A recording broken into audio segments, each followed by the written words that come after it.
Okay, Paul Anastasio here for another in the series of Western Swing instructional videos. I have the great fortune of having Albany Folletta, a wonderful guitarist, singer, songwriter, composer. She recorded some rhythm tracks for me, of just rhythm guitar. And so I'm going to use that and use it to back me up on these various tunes. This is called Keeper of My Heart. It was played by Bob Wills. I don't know who wrote it, but I'll play it at first, and then what I did on this transcription, by the way, you can get in touch with me and you can have finale and or PDF transcriptions of all of the bare bones melodies of the tunes I'm demonstrating in these workshops. On this one I did something a little different.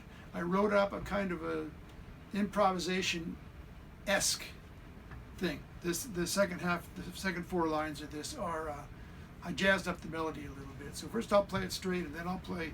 It's not really an improvisation. It's all worked out. But I'll show you, and then we'll talk a little bit about some swing bowing and stuff. But let's fire Albany up here, and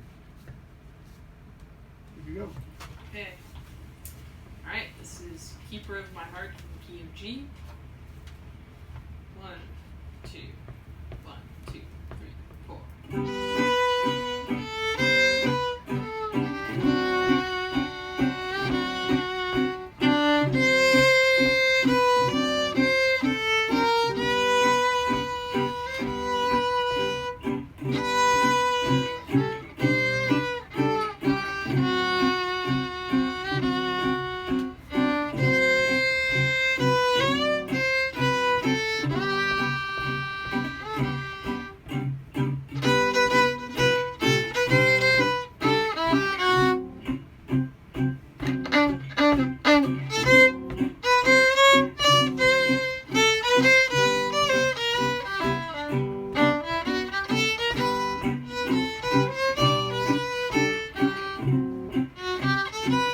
I got off anyway.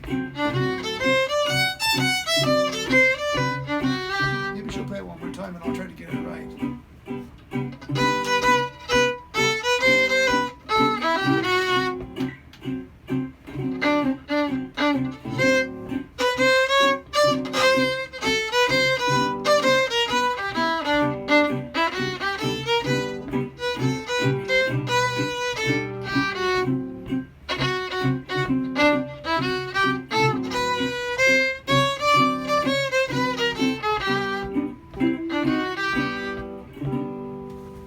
So what I did on that second pass through there, well, the first time I messed it up.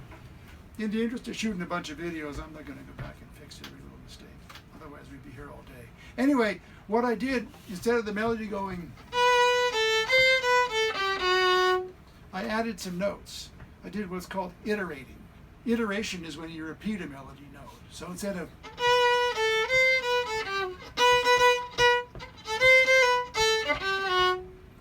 I don't know why they don't call it reiteration. I've never figured that one out. Because it is, you're reiterating the melody note, but in jazz parlance they call it iteration. So that's what I did. I added some more notes.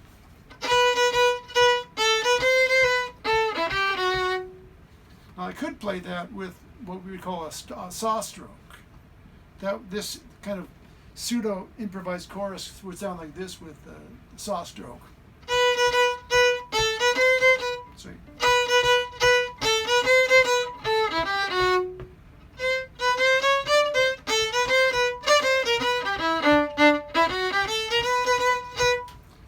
It's all right. It has a swing feel, and we'll talk in some of the other videos. I'm a big fan of the Russian bow grip, but we'll cover that in a different session.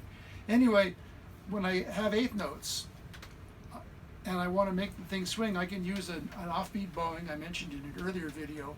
I call it the Giovannuti bowing. Other people call it chain bowings or tuim bowings. There's other terms, but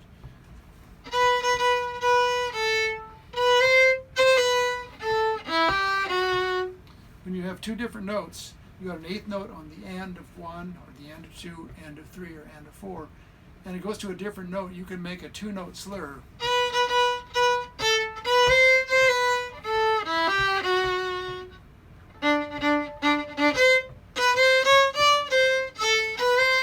Here's a bunch of chain bowing.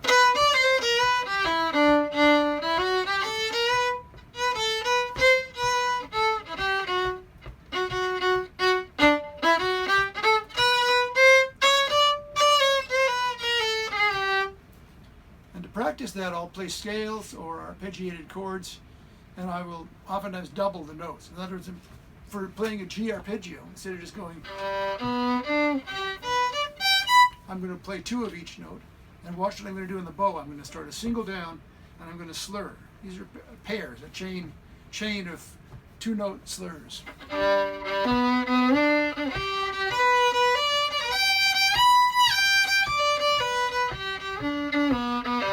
You can also do the same thing with a scale.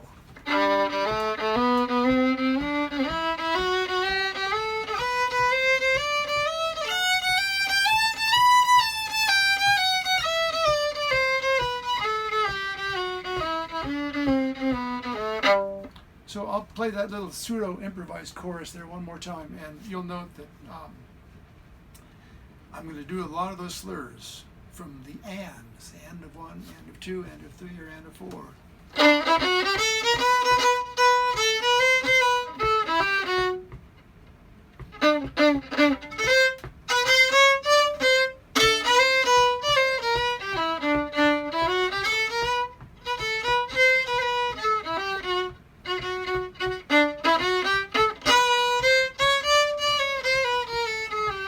It gives a good feeling, and even jazz saxophonists have what look to us like slurs, but which are really phrasing marks. And they foo foo foo foo.